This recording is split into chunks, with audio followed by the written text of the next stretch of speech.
Hey guys, so I want to talk today about why I like using a deep freezer versus using a trough for ice baths. So for most people, it's kind of my little model, ribs, pelvis. Most people live in extension. So from a pressure standpoint, if I'm working on deep breathing, I want to get a full 360 filling my intra-abdominal area. So for instance, if I live in extension,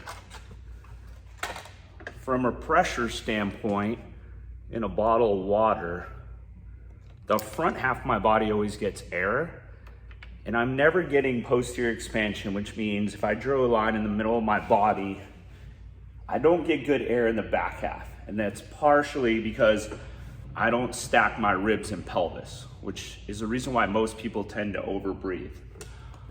From a canister good breathing perspective, I want to get 360 degree pressure.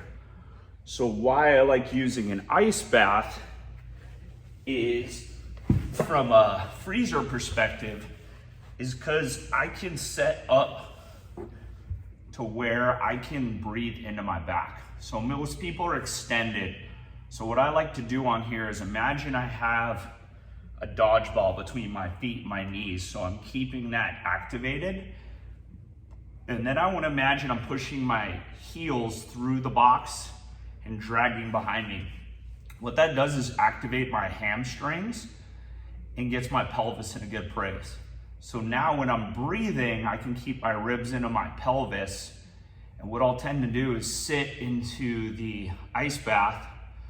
I'll put my hands together, making sure my hamstrings engage. That puts my pelvis in a good place. And then I'm thinking when I breathe through my nose, like I'm trying to expand my back into the wall.